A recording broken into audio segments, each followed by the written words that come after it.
नमस्कार, ज्योतिष गुरु काशी वाले पर स्वागत है आपका। आज हम बात करेंगे कि हमारे हिंदी मास जो हैं उनका किस प्रकार से नाम पड़ा है, हिंदी मासों का महत्व क्या है और इनका नाम किस प्रकार से पड़ा है, इसके बारे में बात करेंगे। तो सबसे पहले तो हम हिंदी मासों को जान लें कि हिंदी मास हमारे कितने, हिंदी मास या महीना या माह। तो यह शुरू होता है चैत्र से, जिसको हम लोग मार्च अप्रैल वाला सेशन अंग्रेजी महीनों में जोड़ते हैं।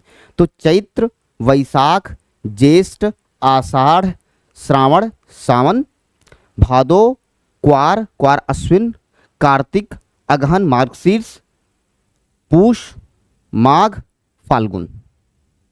ठीक है। तो चैत्र, वैशाख, ज्येष्ठ, आषाढ़, सावन, भादो, क्वार, कार्तिक, अगहन, पूष, माघ, फाल्गुन। यह कितने मास हुए हमारे? यह हमारे हुए 12 मास। तो इनका नाम किस प्रकार से पड़ा? शास्त्रों में देखिए, किसी भी नाम को अगर दिया गया है हिंदी महीने में तो उसके पीछे कोई ना कोई कारण है, कोई ना कोई महत्वपूर्ण चीज़ें हैं, तो उसको जानना हमारे लिए जरूरी है। तो सबसे पहले बात करते हैं हम कि हिंदी महीनों के जो नाम हैं वो कितने हैं। हिंदी महीनों के नाम, हिंदी मतलब जिसको हम लोग अपने सनातन धर्म में कहें, इसी से हमारा कार्य पूरा होता है, इसी से हमारे त्यौहार पूर्ण होते हैं, इसी से हमारे सारे कर्म पूरे होते हैं जो सनातन धर्म से निमित्त हैं। चलिए अब बात करते हैं सबसे पहले तो चैत्र मास। चैत्र, वैशाख, ज्येष्ठ,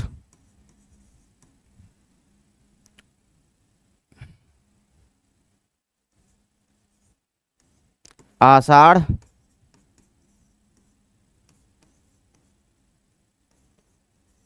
श्रावण, चैत्र वैशाख ज्येष्ठ आषाढ़ सावन, भाद्रपद, कुवार,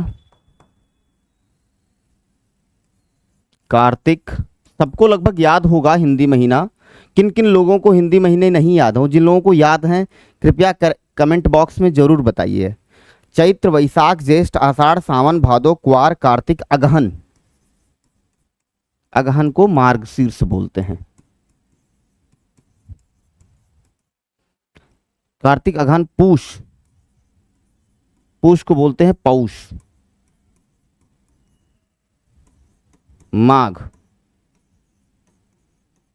फाल्गुन। ठीक है। अब इस मास को जान लें। अब इस मास को जानने के बाद एक चीज और जाने कि एक माह में कितने पक्ष होते हैं? पक्ष होते हैं तो 2। इसका आंसर है 2। कौन कौन? कृष्ण और शुक्ल, ये 2 पक्ष होते हैं। कृष्ण पक्ष के अंतिम तिथि को बोलते हैं अमावस्या और शुक्ल पक्ष के अंतिम तिथि को बोलते हैं पूर्णिमा। पूर्णिमा में ही इन महीनों के नाम के राज छुपे हुए हैं। इस बात का बहुत ध्यान रखिएगा। कैसे? देखिए, अब हम पूर्णिमा को लेंगे। पूर्णिमा तिथि को जो नक्षत्र पड़ता है उसी नक्षत्र से उस माह का नाम होता है। जैसे मैंने क्या कहा? पूर्णिमा तिथि को जो नक्षत्र पड़ता है, किसी महीने की पूर्णिमा हो, उसी जो नक्षत्र है उसी नक्षत्र के नाम पर उस माह का नाम है। जैसे चित्रा नक्षत्र जो है इसका नाम चैत्र है। विशाखा के नाम पे वैशाख नाम है। ज्येष्ठा नक्षत्र, ज्येष्ठ मास। पूर्वाषाढ़ा या उत्तराषाढ़ा, इसके नाम पर आषाढ़ मास है। श्रवण नक्षत्र जानते ही, सुने ही होंगे। भाद्रपद, पूर्वा भाद्रपद या उत्तरा भाद्रपद, इनके नाम पर भादव नाम पड़ा है। कुआर मतलब अश्विन मास। अश्विन से अश्वनी नक्षत्र के नाम पर अश्विन मास पड़ा। अब आइए इस पर कार्तिक, कृतिका नक्षत्र के नाम पर इसका नाम पड़ा कार्तिक। मार्गशीर्ष, मृगशिरा नक्षत्र, मृगशिरा नक्षत्र के नाम पर मार्गशीर्ष पड़ा, पौष पुष्य नक्षत्र के नाम पर पौष पड़ा, मघा नक्षत्र के नाम पर माघ पड़ा, पूर्वा फाल्गुनी या उत्तरा फाल्गुनी के नाम पर फाल्गुन नाम पड़ा।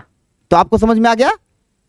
चित्रा चैत्र, वैशाख विशाखा वैशाख, ज्येष्ठा ज्येष्ठ, पूर्वाषाढ़ा उत्तराषाढ़ा आषाढ़, श्रवण श्रवण, पूर्व भाद्रपद उत्तरा भाद्र का भाद्रपद, अश्विन का अश्विनी और कुआर मास, कार्तिक का कृतिका, अगहन मतलब मार्गशीर्ष का मृगशिरा, मृगशिरा नक्षत्र के नाम पड़ा, पौष मास का नाम पुष्य नक्षत्र के नाम पर पड़ा, मघा नक्षत्र का नाम माघ माह का नाम मघा नक्षत्र पर पड़ा और पूर्वा फाल्गुनी उत्तरा फाल्गुनी के नाम पर फाल्गुन नाम पड़ा इस माह का।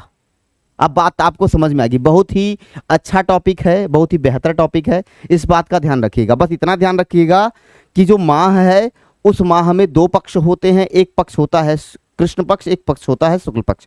शुक्ल पक्ष की पूर्णिमा तिथि को जो नक्षत्र पड़ता है उसी नक्षत्र के नाम पर उस माह का नाम है।